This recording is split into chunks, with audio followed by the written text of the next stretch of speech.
Welcome back to News Geelong. Geelong's own MCG, the Mottawarri Cricket Ground, will see a New Year's weekend of the Bluestone Blues Festival. It's a fun function where most people camp overnight and rock on during New Year's Day, as Meryl Friend reports. And I'm here at the Mottawarri Sports Reserve, which is the home for the 14th annual Blues Festival, the Bluestone Blues Festival, which is a 2-day festival, and people are able to camp out with their families in a safe environment. The entertainment kicks off at 6:30 on New Year's Eve, and the recovery day continues from 11 a.m. with great entertainment. And I have Andy here with me. And Andy, can you tell us all about the entertainment that's going to be happening this year? Well, the entertainment's going to start at 6:30, as you said. And to start off the New Year's Eve will be Alex Burns. He's all the way from Melbourne. And then we've got Mojo Corner, they're from Geelong. The famous Chubby Ray and the Elevators, they're from Geelong, I must add. And also Darren Jack from Sydney. They're a very popular band at festivals.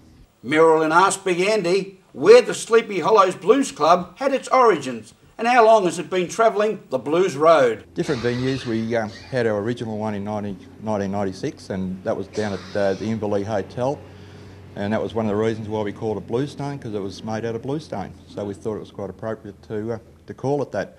And then we had other venues like at Stonehaven, Mottawarri, and other different places like that, even at Correndap, which is probably about 50 or 60 k's from here, so we decided to spread out a bit. So eventually we had a talk with Mottawarri Cricket Club, and they were prepared to have us, and we've been here for 8 years now. Thank you, Meryl. As blues lovers from Geelong and District and all over the country flock to enjoy this event, have a great time. The Victorian Minister for Roads and Ports, Mr Tim Pallas, has announced the green light for the planning of the Breakwater Road in Belmont. Works to reduce flooding and remove the current height restriction took an important step forward recently with a new route for the road receiving planning approval. Mr Pallas welcomed the Planning Minister's decision to approve the route and said tender for the contract to deliver the improved $63 million bridge project was being advertised by Vic Roads. But as Hannah Gleeson reports, local residents affected by the decision are heartbroken. Approval for Breakwater's controversial bridge was given the green light earlier this month after an independent panel's recommendation. Barbara and Jim McQueen's home is among 12 properties along Falmongers Road that will be compulsorily acquired and demolished by Vic Roads to make way for the new road and bridge over the Barwon River. The proposed route will create a direct connection from Breakwater Road to Falmongers Road, avoiding the existing Tucker Street link. Breakwater Road is an essential crossing of the Barwon River, carrying around 20,000 vehicles each day. The road is also prone to flooding, which causes traffic headaches when closed. The project will improve traffic flow around Breakwater and assist large transport vehicles, as the new bridge will have no height restrictions. However, the potential benefits of the bridge are of no comfort to the residents who have less than 12 months to leave their homes. 39 years, and now Vic Roads has decided to come through and build the bridge? The road, yeah, new bridge in the bottom. Yeah. Widen the road out here. Yeah. And so that means they've just come and they've purchased your land and your home? Yeah, I hope they purchase it anyway. I'm more than happy to go into bat for those residents to ensure that at the end of the day they are treated fairly and they do get a reasonable return on their homes, because of course once they've lost their home they're going to need to acquire a new home in the area. How does this make you feel, someone's come in and taken your home? Oh, well, I've quite accepted it. We have to go, so.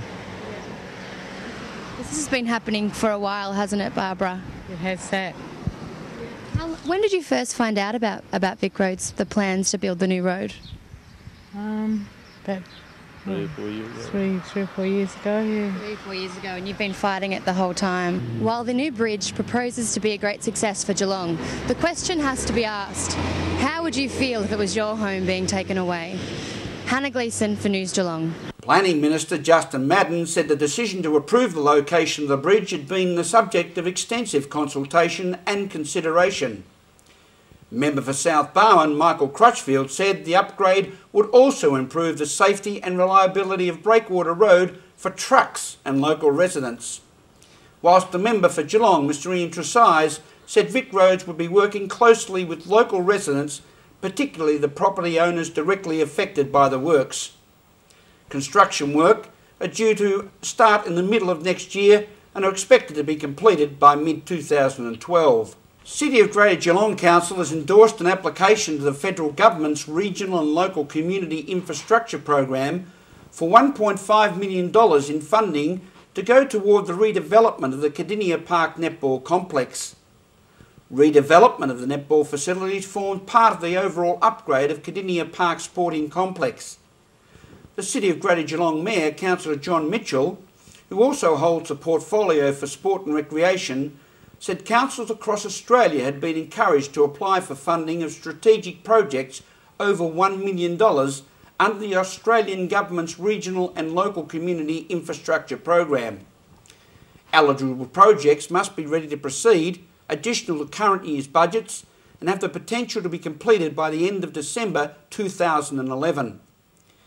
Councillor Mitchell said redevelopment of the Cardinia Park Netball Complex met the program's specified funding criteria.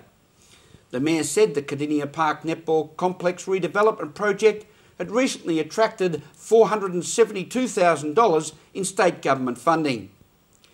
Councillor Stretch Contelge, who represents Kildare Ward, said the project was fully scoped and ready to proceed. When it is completed, it will be a regionally significant sporting facility, Councillor Contelge said.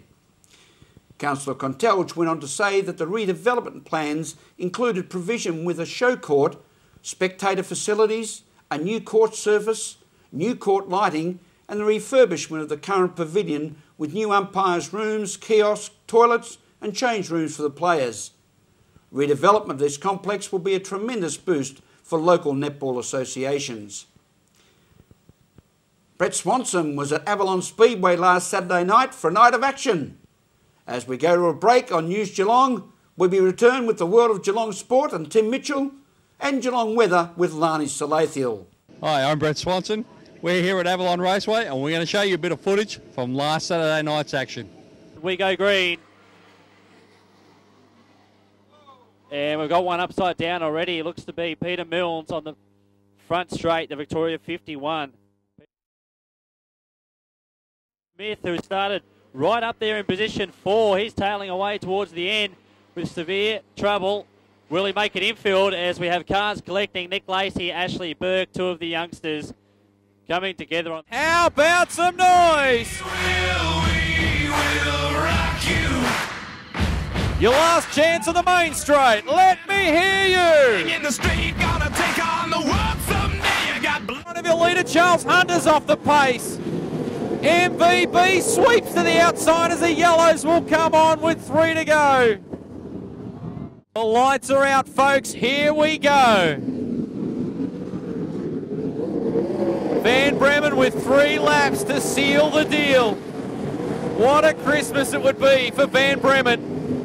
Vogel's giving chase. Rod Matthews off the pace. Brian Davis shoots through to 4th. Matthews just drifting back through to the field. Something's wrong with the 9. Simon Van Ginnigan as well off the pace. White flag, 1 to go for MVB. Vogels and Domain Ramsey looks like they'll run 2nd and 3rd, but checkered flag time. He'll bring the house